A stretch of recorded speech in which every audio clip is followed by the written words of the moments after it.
দর্শক দেখতে পাচ্ছেন নদীতে মাছ ধরছেন।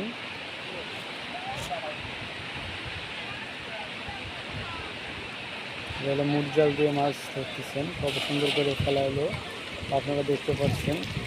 দেখি দেখা যায় কি মাছ ওঠে। তাই বড় টড়ো মাছটা কি পাওয়া যায়? এ বাবু তুমি এদিক যাও, ওইদিক যাও, ওইদিক যাও।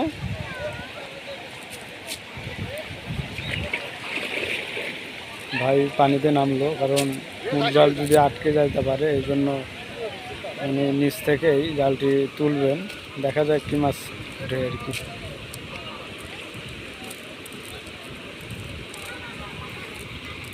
দেখতে পাচ্ছেন যে স্রোত।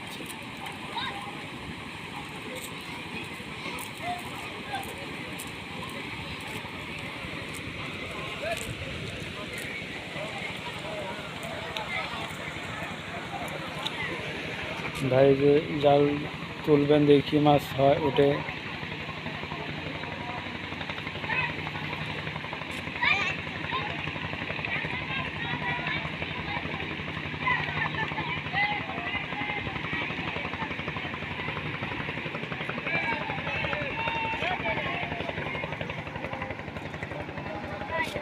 মাছ আসলে সেরকম ওঠেনি।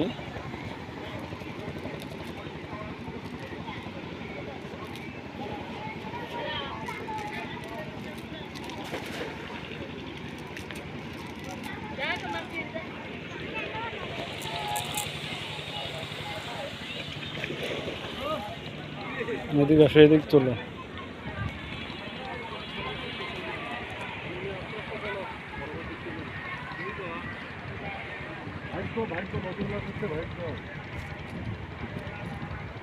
এদিকে পানি কম নাকি? আপনাদের ওখানে দেখি অল্প একটু পানি। ওখানে কম, ওই যে ওইদিকে তো বেশি।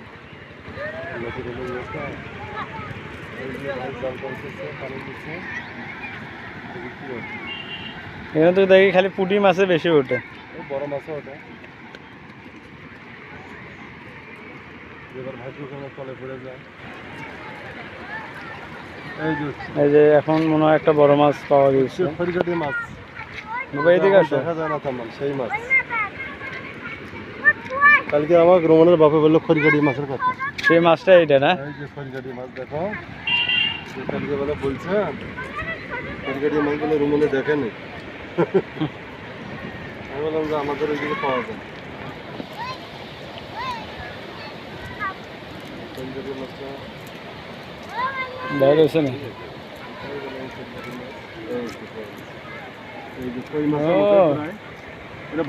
এটা আরো একটা নাম আছে তো, এটা মানে ভাদাই মাছ না কি যেন বলে, ভেদা বলে না?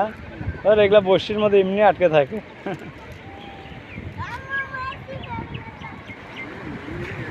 মাছ দেখছো সাব্বির? কি মাছ দেখলে তুমি? ইলিশ মাছ এখন পাওয়া যায় না তো। হ্যাঁ পাওয়া যায়। চলো আমরা ওইদিক মাছ দেখবো, আসো।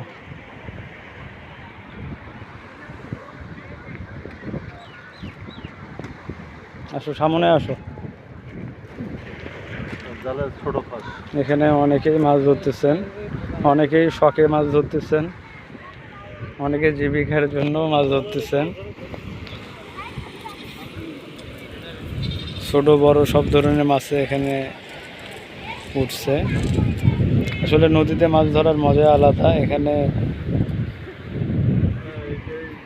সবাই মাছ ধরছেন, মানে এখানে তো কোনো ছাড়ে দেওয়া মাছ না, নদীর মাছ যে কেউ ধরতে পারে। যদি হয় এই সরপুটি, সরপুটি নদীর পুটির স্বাদ ভালো। নদীর সরপুটি মাছ অনেক বড় সাইজ। নদীর মাছ আসলে আপনাদেরকে দেখাবো। ইনি মোটামুটি ভালো মাছ পাইছেন, দেখছেন বড় বড় সরপুটি আছে।